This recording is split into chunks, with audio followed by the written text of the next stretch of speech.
This is the story of my grandfather Constantin. He wasn't famous, he didn't seek applause, but in a world of chaos, he chose to build bridges, books, and a life anchored in humility. Through monarchies, fascism, and communism, he remained steadfast, rebuilding his country with steady hands and a mind eager to learn. This is a story about resilience forged in silence, about integrity that outlasted regimes, about small, consistent choices to work hard, to respect everyone, to leave behind not monuments but meaning. Let me tell you why his quiet life matters and why yours might too.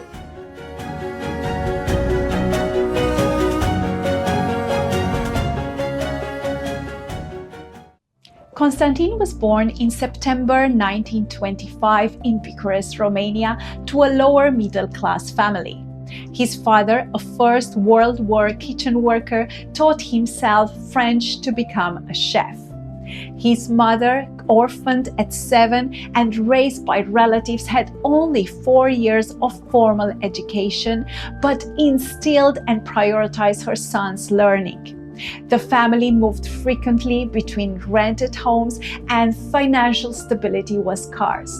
Despite this, Constantin's parents instilled discipline and a love for education in him and his younger brother Paul. In 1935, Constantin's father accepted a position as head chef at Sinaya's Hotel Restaurant Palace, a prestigious establishment near the Romanian royal family summer residence, with the family relocating to join him there.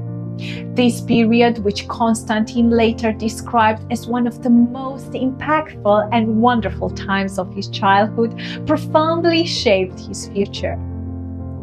Sinaya's Carpathian mountain landscape ignited Constantin's lifelong passion for nature. He spent hours exploring forests and peaks. He attended a school with students from diverse ethnic and cultural backgrounds, including Romanians, Hungarians, Germans, Italians, and Jews. This exposure to varied perspectives broadened his worldview and reinforced his belief in mutual respect, a value he carried throughout his life. During this time, Constantin's intellectual curiosity flourished. Inspired by magazines and books on innovation, he and his younger brother Paul built rudimentary devices like Morse code transmitters and radios from scrap materials. Those hands-on projects solidified his passion for engineering and problem solving. His parents' values deeply influenced him. His mother, who managed a household with strict discipline, prioritized education, echoing her mantra: learn, work hard, and do something meaningful. Though his father's demanding schedule limited their time together, his dedication to self-improvement, evident in his journey from army cook to elite chef, modeled quiet perseverance. At 4th of April 1944, during one of the most massive bombings of Bucharest, 19-year-old Constantin was working as a volunteer at the city's North train station. Air raid sirens had blared earlier that morning, but when a second alarm sounded, many dismissed it as another false warning. Constantin hesitated, skeptical of taking cover, but friends urgently pulled him into a makeshift shelter, a shallow trench dug into the ground. Moments later, bombs struck. The explosion tore through the station, shaking the earth and filling the air with debris. When the dust settled, Constantin emerged unharmed, but a woman standing mere feet from him lay lifeless, her death instantaneous. The trauma of that day haunted him. He would later write of grappling with the fragility of life, questioning why he survived while others did not. For his family, the hours after the attack were agonizing. Knowing he had been at the bomb station, they feared the worst until he returned home, shaken but alive. The event crystallized his lifelong philosophy, never be too happy nor too sad, everything passes.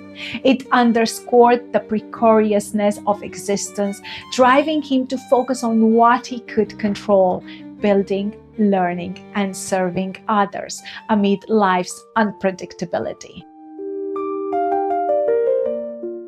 Constantin enrolled at Bucharest Polytechnic Institute in 1944, pursuing civil engineering during a turbulent era as Romania transitioned from monarchy to communist rule under Soviet influence. He graduated in 1949, a time of strict political control and economic restructuring.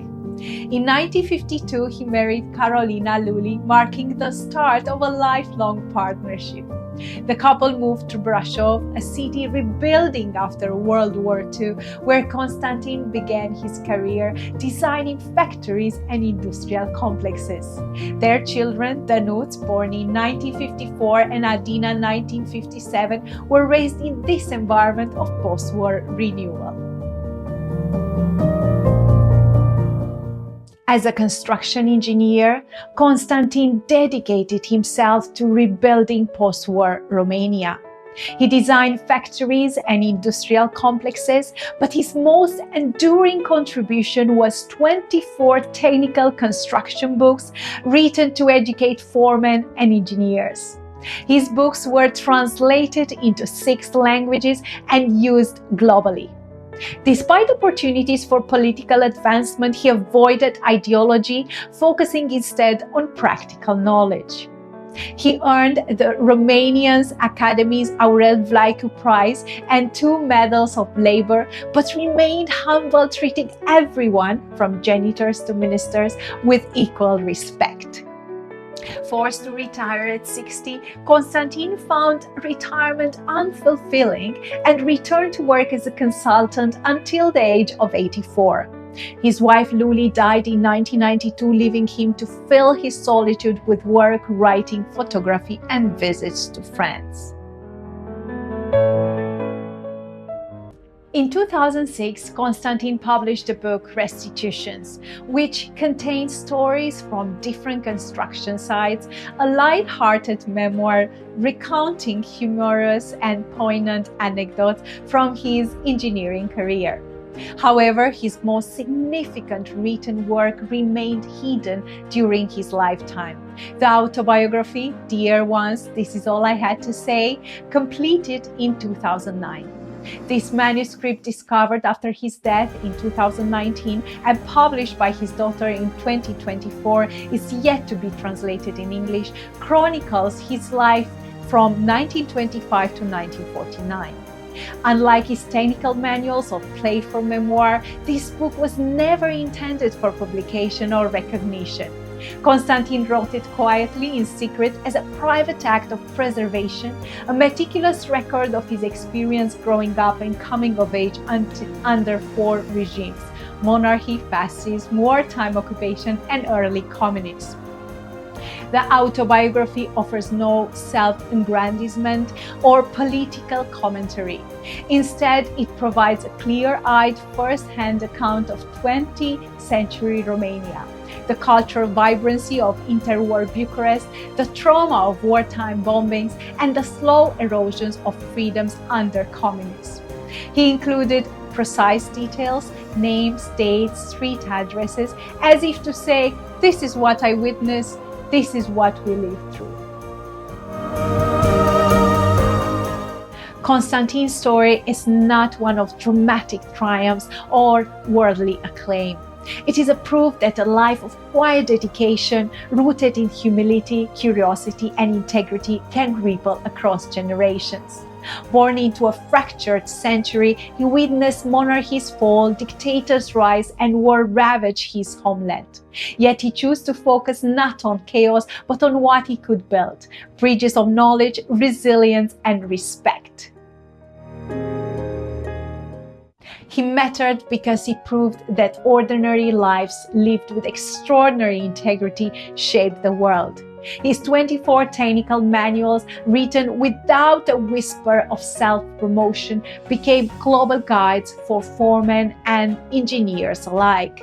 His secret autobiography, unearthed after his death, preserved the raw truths of 20th century Romania, not for fame, but to ensure history remembered the humanity behind the headlines.